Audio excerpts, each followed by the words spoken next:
Look at this canister. Yeah, dude, it's breakdancing. No, it's I there. Arbiter, watch the chief's back. Move out. Quiet Well, as you can. here it is.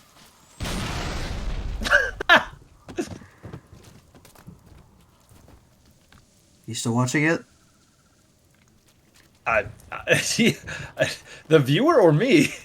No, you. That's what he just told you to... Did you Oh, forget already? watching your... Sorry, it's here one moment, gone the next. Well, whose fault is that? Well, oh fuck. Okay, good, very good. That was a test. You passed. See, you gotta keep me on your toes. Move the fuck out.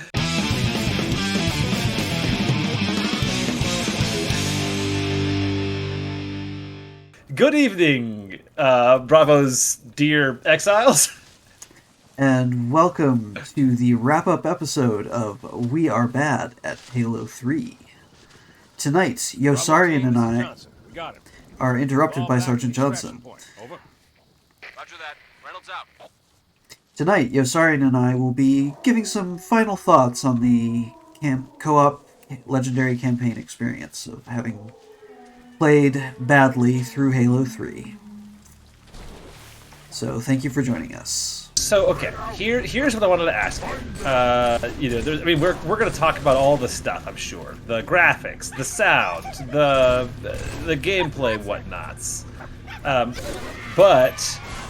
So, fucking Halo Studios / Microsoft / whoever recently announced Campaign Evolved. Halo Campaign Evolved. The Unreal remake of the first Halo game. So my question for you is this: how do you feel about the remasters and remakes of games, bearing in mind the conversations about games preservation, and like the accessibility or lack thereof to older titles, and B, the conversation around the lack of original IP and novel iteration upon existing IP. Okay, so that was a pretty chunky question. Yeah, I guess breaking it down, like, first things first, like, how do you feel about a second remake of Halo 1, right? That's kind of like the kickoff for that question. Yeah. Oh, well, okay. Jig's up. All right. Cover's blown. Made. So, speaking of getting made... Yeah, so I am going to play it eventually once I get around to upgrading my PC. Because as it is right now, I kind of doubt it could run it. Just given how unforgiving Unreal 5 is.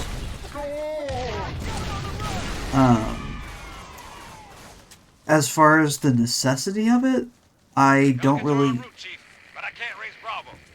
You find him? Get him to the extraction point. I'm right here! As far as the necessity of it, I don't know that it actually really needed to be made. Like, as you said, we've already got one remake of the Halo CE campaign. And yeah, it's not like a big generational leap like the Final Fantasy VII remake or the Resident Evil 2 remake. Yeah, like, I mean, to be fair, I'm sure there were plenty of people, because the original Halo came out in 2001, so I'm sure there are plenty of people who haven't played that, but given how accessible the Master Chief Collection makes... But yeah, so there are plenty of folks that haven't played the original Halo 1, but, like, yes, they are serviced by the Master Chief Collection. Right. And while I don't really like the direction they took with the visual update in the remaster. I appreciate that it was just a graphical update, and the basic, like, the original game logic is still running underneath the updated visuals. Whereas Right, this sounds like they're updating the gameplay as well to match modern conventions. They're adding the sprint function. They're adding in some new weapons, some new vehicles, adding in vehicle hijacking. So yeah, I doubt that they could like port it 1-to-1 mechanically under the hood with the change to Unreal. Right. But like, I do personally feel like, I don't know, something is lost when you... But that's why they call it a remake, not a remaster, right? Yeah, I suppose it's Resident not Evil like 2, a... they updated it, as well, and I wasn't whining during our recording of that. Click the link, that's probably there. But like, I wasn't like, oh, where's my static camera? Yeah. Yeah, I mean, there are plenty of instances where games getting remade like that has turned out for the better. And on, you dumb apes. they're, You want breakfast? as long as the Master Chief Collection keeps the original accessible, there's no reason why you can't just, pick your poison, so to speak. Yeah, I mean, to an extent, but like, the poison you pick is informed by the addition of newer, shinier poisons. Case in point, on a smaller scale, like, they're including an option to disable the sprint in the new game, but like, simply having sprint there inclines one to use it, right? And I think it's a similar thing if there's an ecosystem in which there's both the MCC and Campaign Evolved. Who would, given the choice, elect to play this older version? I don't know, people who They're going to be, are feeling hyping up nostalgic. this. Right, but that's my point, is that should nostalgia be the primary driver of engaging with older media? Right? There was before Campaign Evolved comes out. Who's to say what the... I mean, I feel like that's like an individual preference kind of thing. Right, but I'm saying it's essentially like splitting the party or splitting the vote. Like, before before Campaign Evolved comes out, and before Master Chief Collection came out, if you wanted to experience the story of Halo 1, you needed to play Halo 1. Right, which wasn't always easy. Like... Well, that comes around to the point about game preservation. Yes. But now that it's here, now that MCC is here, you can, experience Halo 1, a couple of different ways. But my point is, like, there is, I think, a utility in preserving the exclusivity of the experience to the original. Because it's like saying, like, I don't know, like, they remade Annie. Have you seen the new Annie? No. I haven't seen the original Annie. Well, but there you go. That's my point. If you wanted to experience the story of Annie, at least the cinematic story of Annie, like, time was, you'd see a timeless classic, and you'd be like, wow, I understand, now, like, what the big deal was. And now, like, they were like, hey, how about we get a new audience and shake things up a bunch? And now, folks that are looking for Annie are going to come across a choice between two different Annies, and, many of them are going to miss out on the beauty of the first one just because Hollywood, doesn't have an original thought in their brain. Oh, I mean, the whole, like, Disney remakes thing. Right. So, are you, in effect, saying that you would rather it didn't exist? I think that's what I'm saying, yes. But, like, what I'm describing is probably, an unrealistically idealistic world. Unrealistic. Like,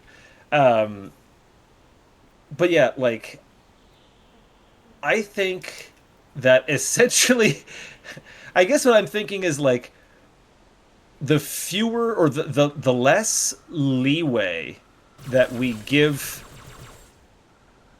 studios and the industry at large to make remakes as, a financial stopgap or crutch, the more they are incentivized towards originality. Like, the Halo story was already told, right? And the Halo experience was already made. And if you're going to make a new experience, just make a new experience, right? And leave well enough alone. But that really only makes sense in a world where, those previous experiences are preserved and accessible. Yeah.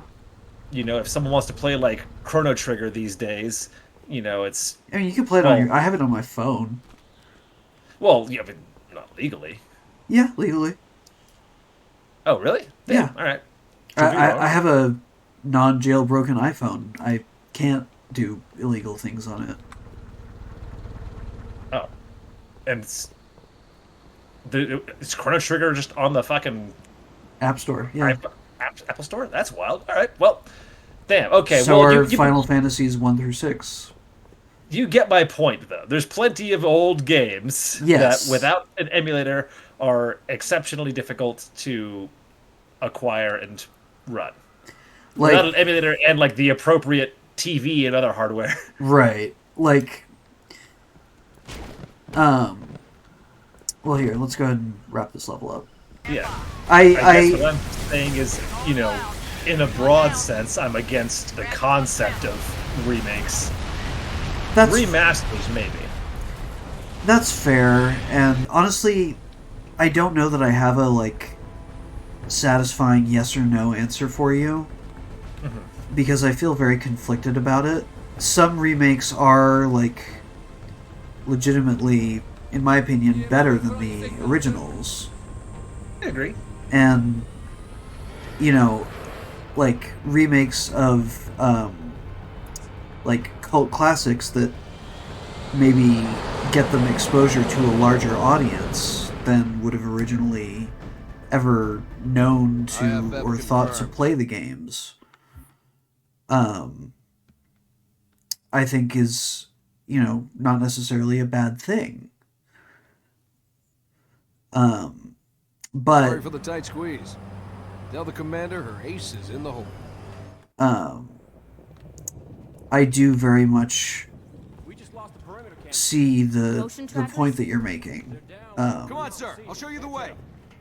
And Base was built for some 20th century war. Full of old tech, like these door controls.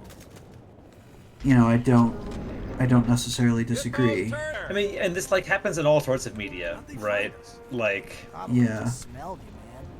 Hey, bite me. I'm sick of it anyways. fucking the. Did you catch the new Nosferatu? I'll tell you what, Sergeant. a lot easier to watch, in my opinion, a lot more entertaining than the original. Yeah, exactly.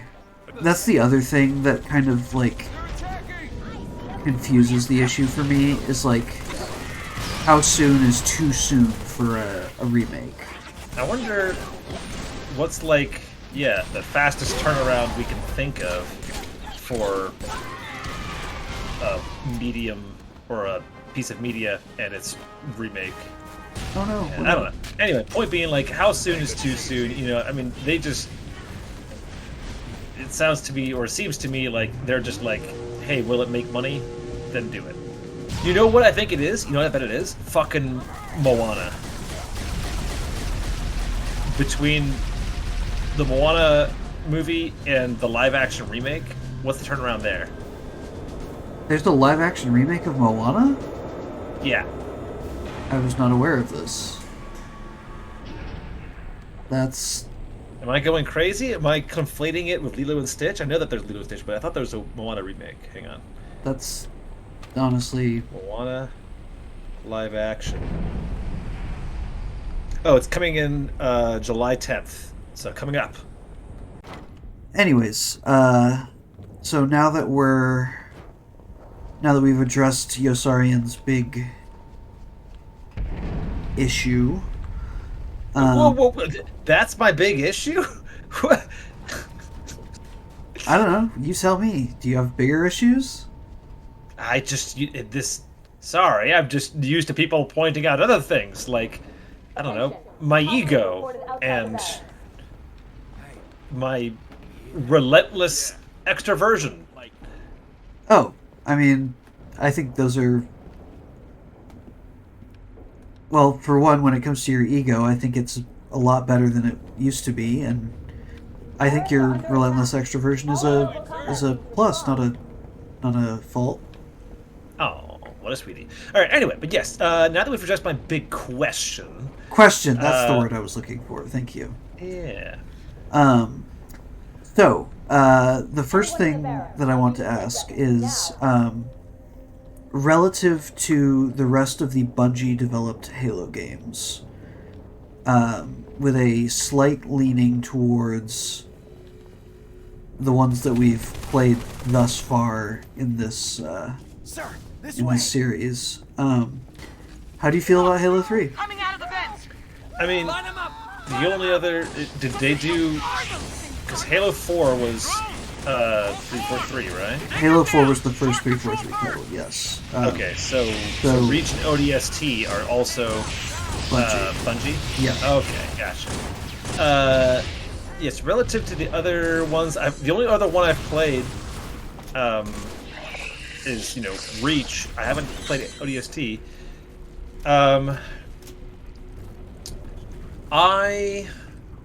I think that nostalgia carries Halo 1 to the top, or maybe second behind Reach for me. But between Halo 2 and Halo 3, I guess Halo 3... I know a lot of people regard Halo 3, broadly speaking, as a superior, and I seem to recall enjoying it more at the time, being wowed, but that might just be like the sense of progress and novelty. I like the story of both Halo 2 and 3. Halo 2 is just like in a tough middle child cliffhanger position. Like, it's very status as a cliffhanger. Kind of drops it down a few spaces, or at least a few points, I should say. Did he say he was my lover? Yes. How progressive. So I think that I place Halo 2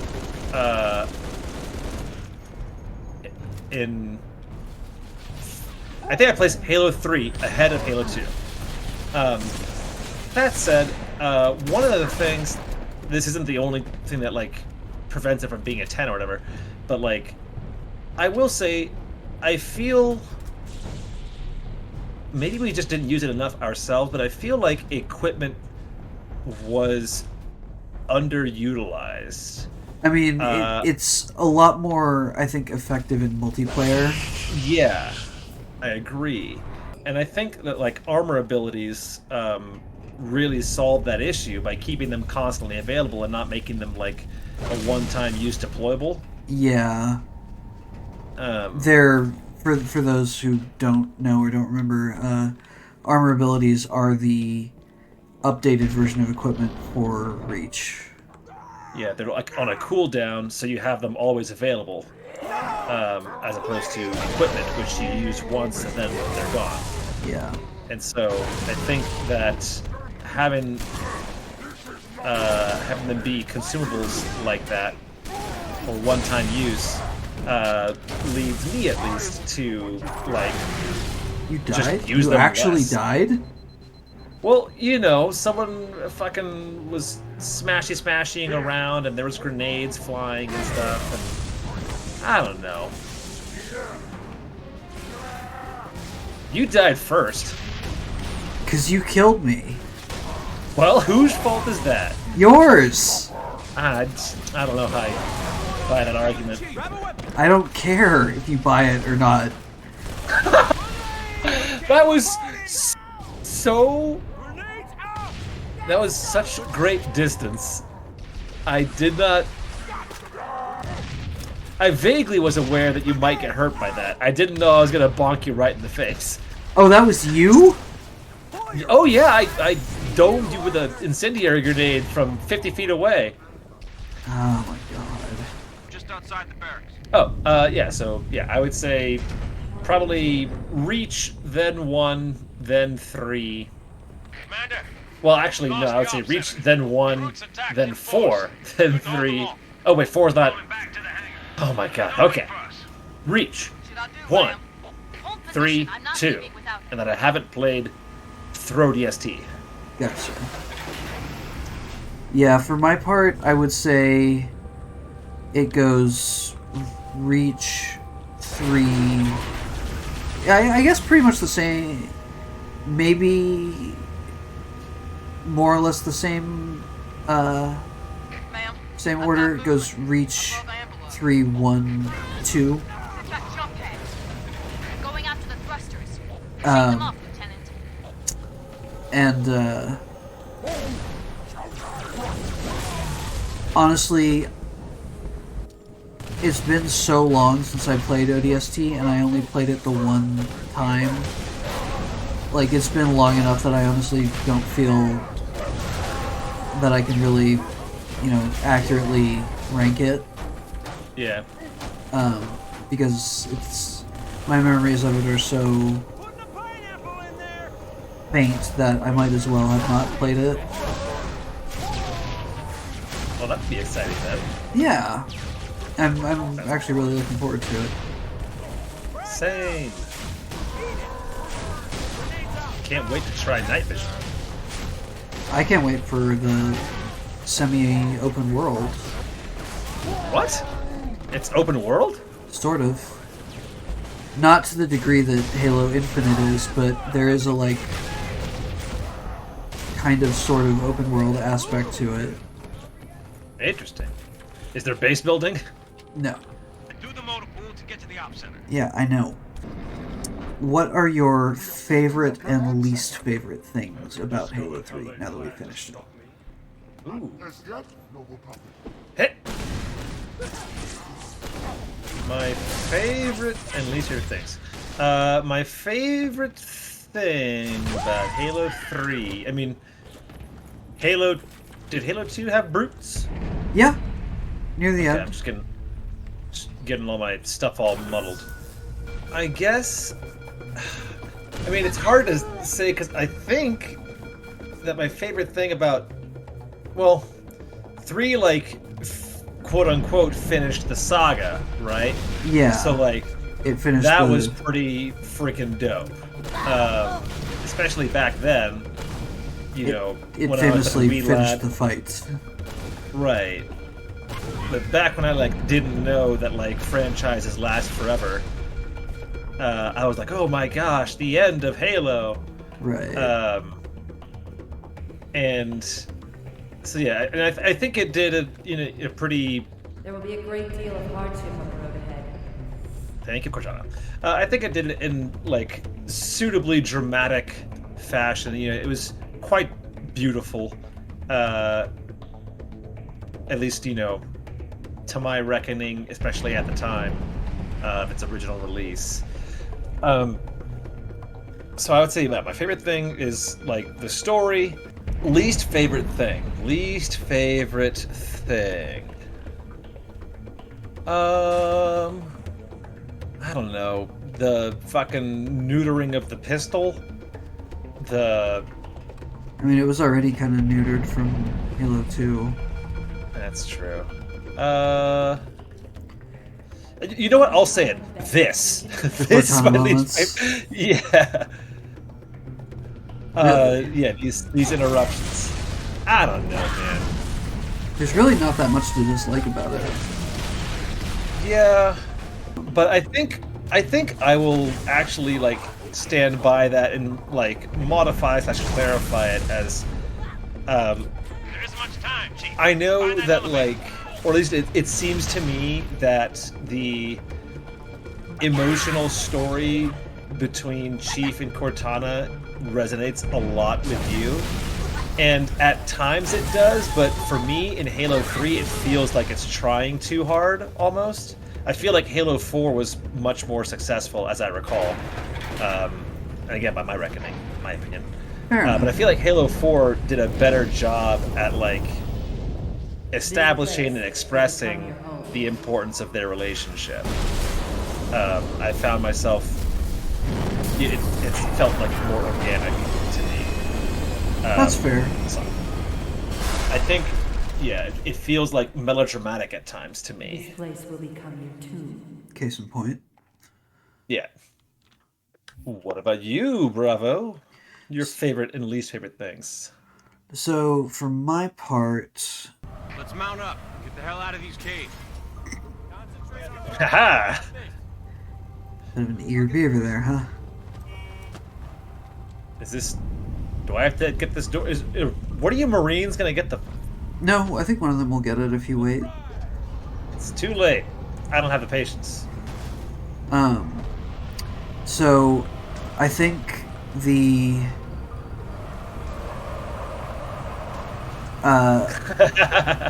honestly, I think the thing that I'm least a fan of are the changes to the sandbox. Just like, Sandbox. yeah, you know, the sort of neutering of favorite weapons. Gotcha. And while I do appreciate certain additions like the Mauler, and like the brute vehicles and Get stuff, the commander. Comms are a mess. um, Pelicans are scattered. Best for the thing most now, part, get some I think that they did more harm than good Gonna be looking for survivors. I in see. the changes that they made. One thing that I did really appreciate though are is the increased scope of the encounters. You know, between the increased processing power of the Xbox 360 and the updated Halo 3 engine, allowing for a greater number of enemies on the field, and stuff like the Scarab encounters. Oh, the Scarab was freaking dope as hell. Yeah, Soundtrack was pretty phenomenal. yes, and Recon 111. also the sort of refining and perfecting of the Breaking up. Something in the Bungie crater, man. formula. Beneath the storm. You know, where things go like fight, scenic vista, fight, scenic vista. Like, you know, again, Master case in Chief? point. Finally, a good connection. Truth has excavated a Forerunner artifact. We have to assume it's the Ark. Anyway, so you like the story. Yes. Unlike, you know, the Metal Gear series or, you know, anything developed by Hideo Kojima, it's not like it's famous for its cutscenes. I did really like the improved cinematic direction. The fact that they actually had they created a director of cinematics position just for this game. So, with all that said, what is your favorite like moment from our time with the game? With Halo 3 specifically? Yeah. Oh. And do you mean like specific like to our playthrough or like in the game in general? Let's say to our playthrough.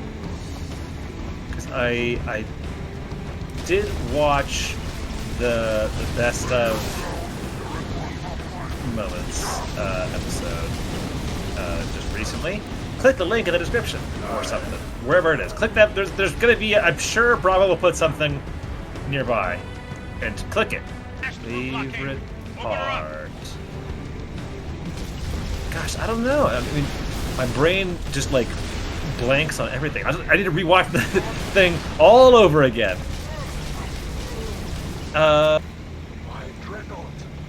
Okay, well, what's something you remember in that case? What? Name one thing. Just give me Name anything. one thing, Yosarian. What the hell did we do in this game?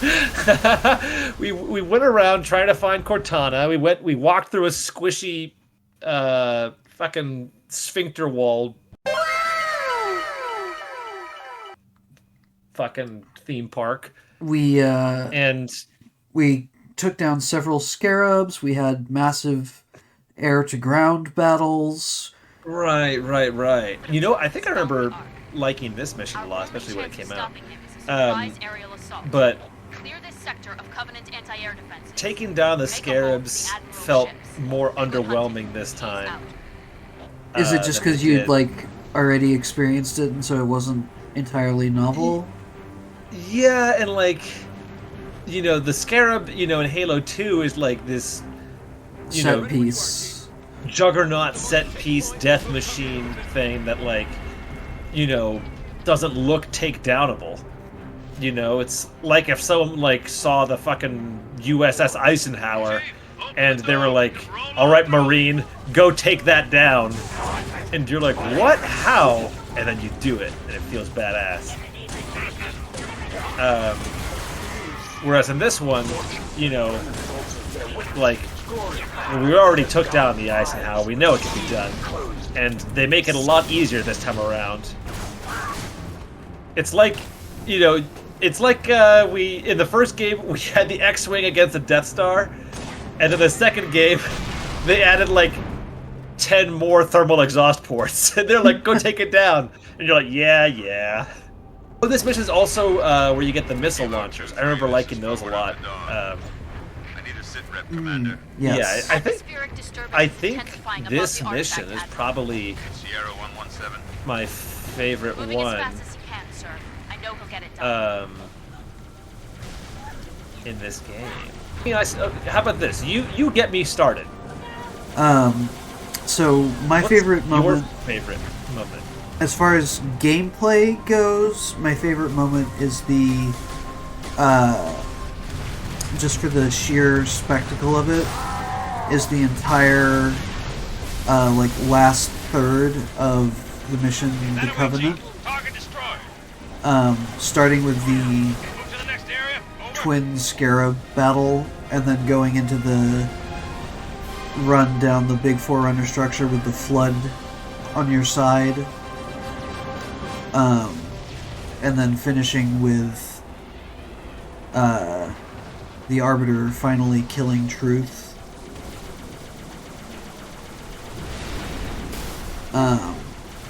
From a narrative standpoint, it's when you rescue Cortana. So I guess the one other thing I would ask is, like, just you know, some a couple final thoughts, like, you know, what's on your mind Halo wise right now outside of the remake, and what are you most looking forward to? Scarab, find some cover. What I'm most looking forward to, as I mentioned previously, is Halo 3 ODST. But I'll also say, like, what's on my mind Halo-wise? And the question, the broader question that I was going to ask earlier, but I was like, too broad, is like, particularly, you know, for you as someone who's like super, you know, even more into Halo than I am. You know, you're like a super fan, you know, as compared to my regular fandom. I've seen a lot of criticism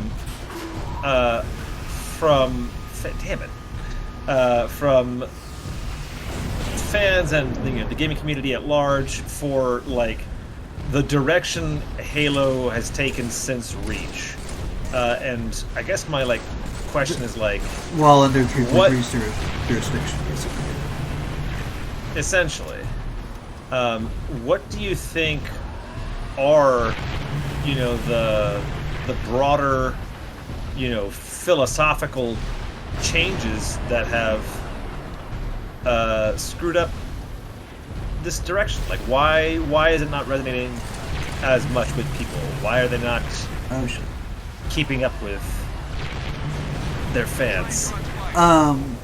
So I think a large part of the issue is that given that it's now directly under the auspices of Microsoft, as opposed to independently under being developed by Bungie.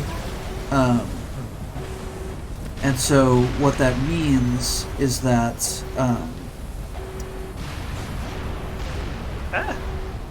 it's subject to like prevailing trends. And so the big issue is sort of I guess what you could call like codification.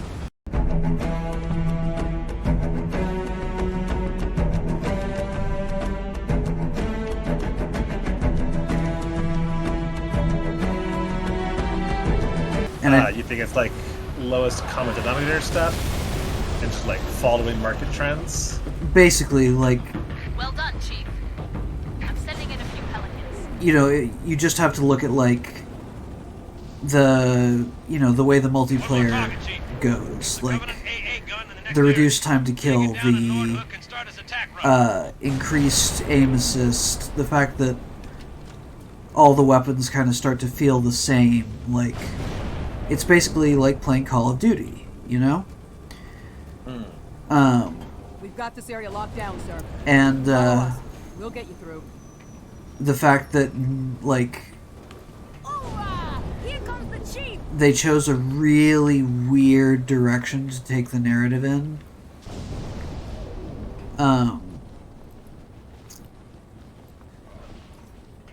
Yeah, I don't know. It felt like Halo wound up in the hands of a bunch of people who didn't understand fundamentally what Halo was about.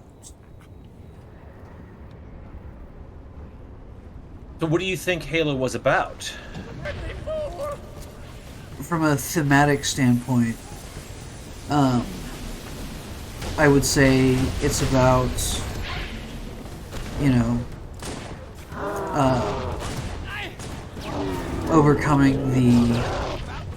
overwhelming the indomitable, and tenacity in the face of overwhelming odds. Despite the fact that you might be alone, or effectively alone, you can still, push on through. From a more strictly narrative standpoint, Chief, as opposed good to... ships are closing fast. Destroy that gun. We're out of time. Yes, dear.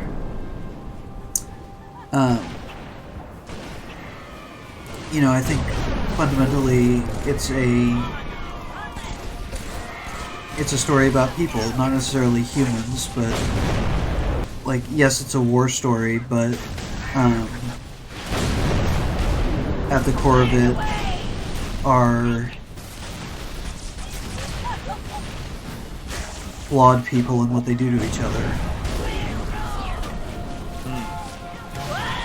And so you think that the post-Bungie era lost sight of these themes of you know, individual and personal tenacity and overwhelming odds, and interpersonal flaw dynamics.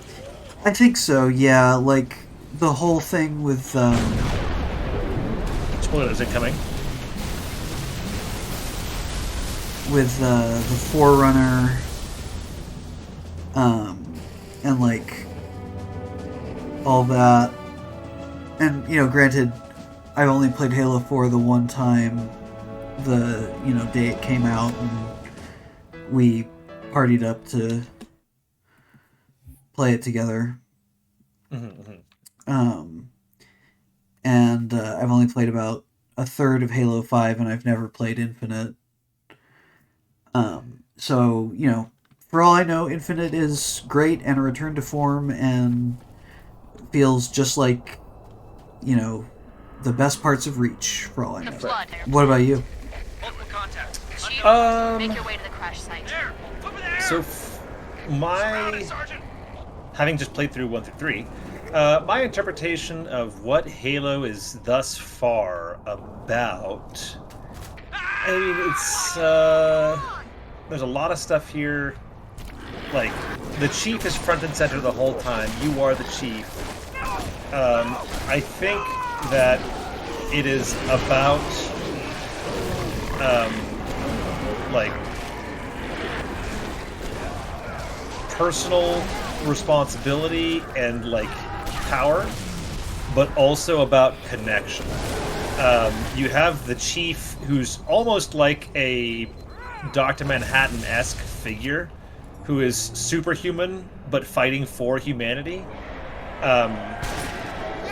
And, you know, one of the characters he's most human with is another fellow facsimile human, you know, Cortana. So you've got these two near-human characters exploring what it is to be human and fighting for humans while decidedly acting in extra human ways. That kind of like sets them apart.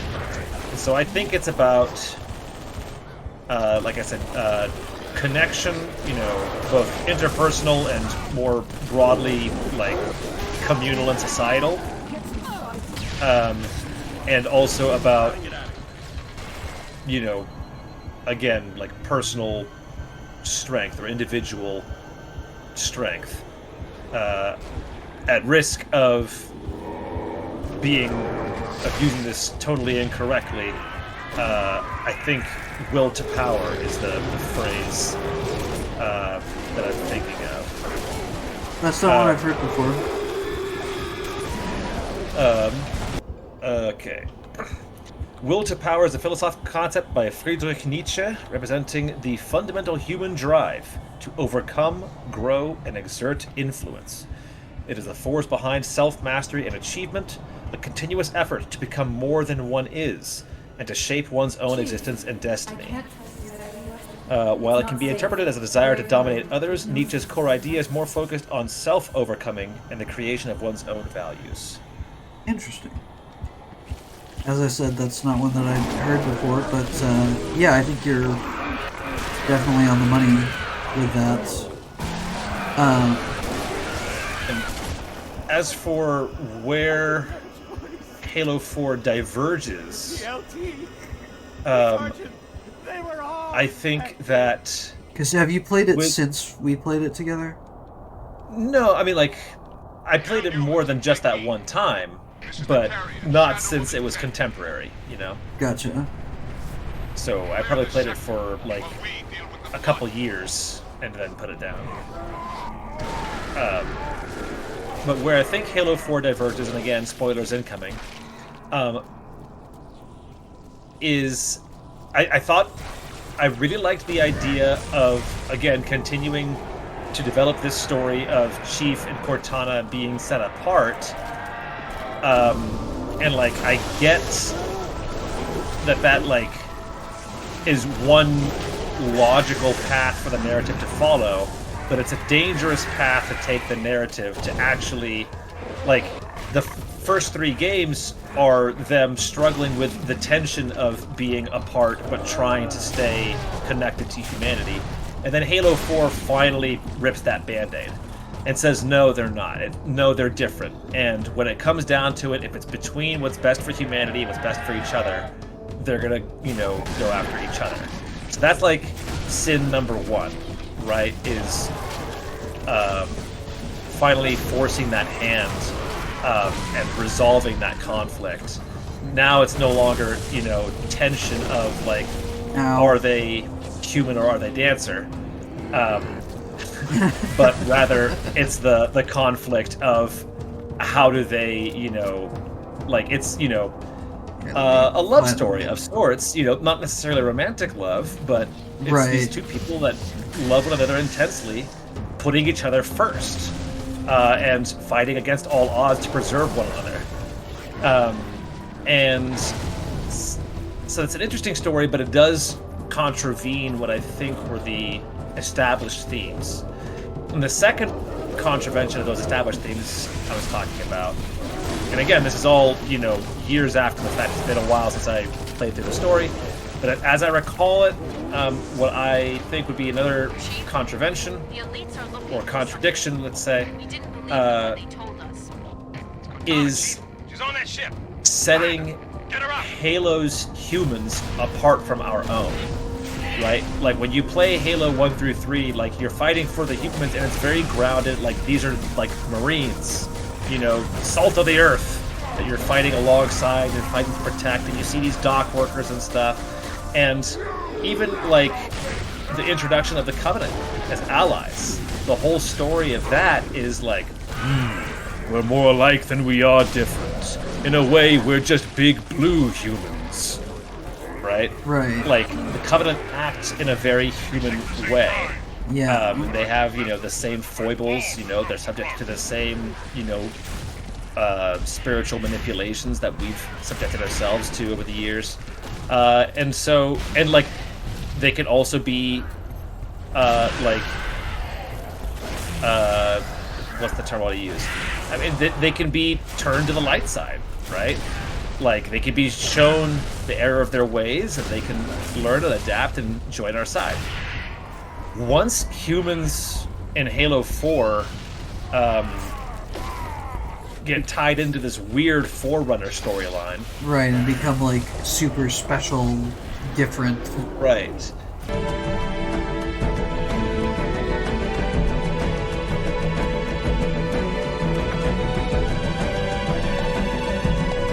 The Didact is leaving, Requiem. Soon. You must not allow it. Leaving? He seeks this. The Composer. A device which will allow him to finally contain the greatest enemy ever faced by the Forerunners. You.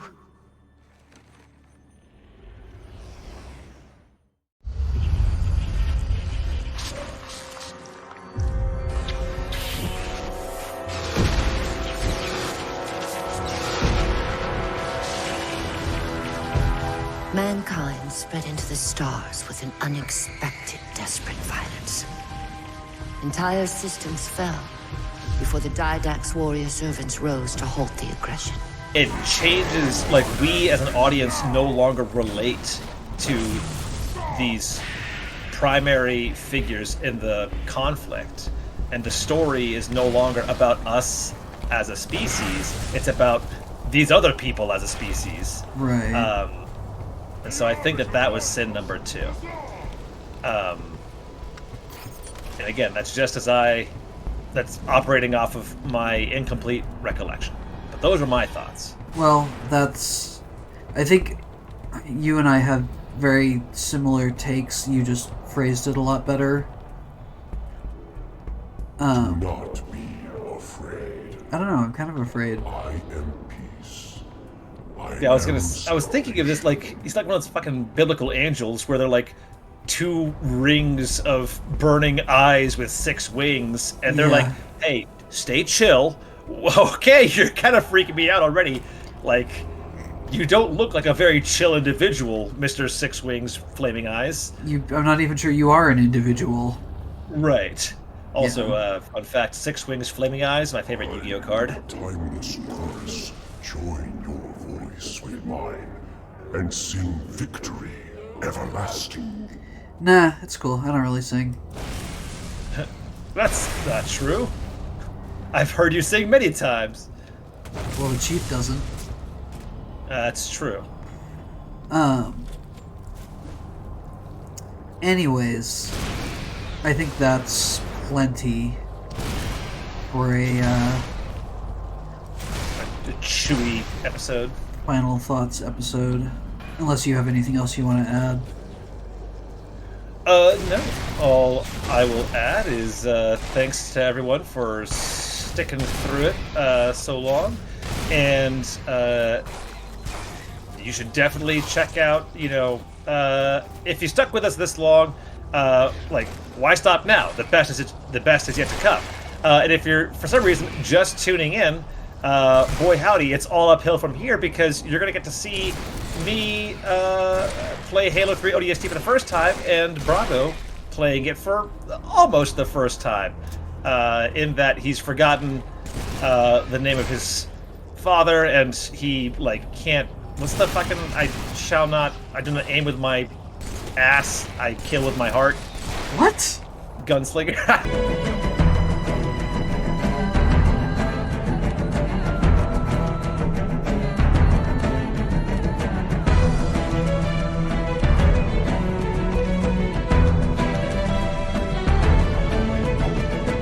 I'm fucking dumb. Anyway, it's been a while since he played it, and yeah. That's my real last thought is can't wait for the next one. Well, eyes always on the horizon. As it should be. Alright, well, thank you so much for taking the time to sit through and join us on this exploration of our time with Halo 3. If you enjoyed the video, a like is greatly appreciated. A comment even more so, especially this time around, and a subscription most of all. And if you do subscribe, be sure to click on the bell icon to make sure you get notifications every time a new video is uploaded to the channel. More information will be available down there in the description, should you desire it, along with a link to our community Discord, which is a lovely little collection of individuals, and we would be delighted to have you be one of them. Yeah, come hang out with us. Come bug us. Come, tell us what you like. Tell us what you love. Tell us what you hate. Yep, and we're always happy to take suggestions for titles to play and things like that. So, yeah, come hang out. We would be delighted to get to know you. Take care until next time. This is Yosarian. And this is November Bravo. And we have been bad at Halo 3. Over. Cortana. High Charity, the prophet. And out.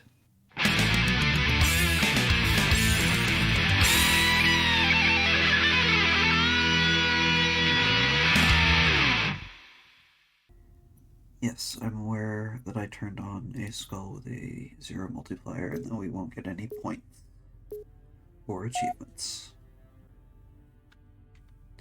Well, the important thing is that I'll be winning in my heart. Yeah. Important thing is that the friends we made along the way. And which one of them's we're doing better than. Whoa, that's interesting. Throwing a firebomb grenade into water does nothing. Well, that's silly.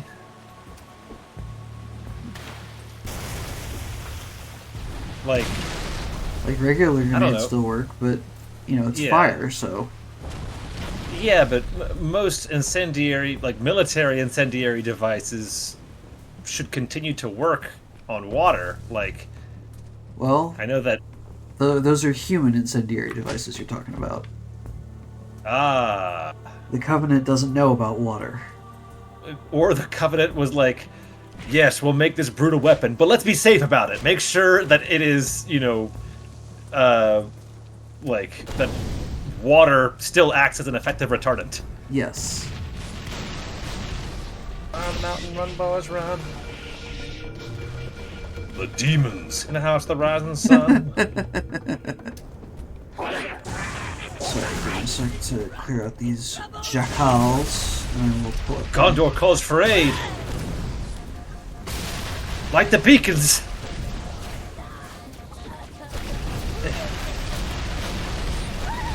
You got that backwards. Is it Rohan calls for aid? No, how can Gondor call for aid if the beacons aren't lit? Ah. The beacons are lit. Gondor calls for aid. There you go. Ahem. Where's this fucking jackal? Denethor, no!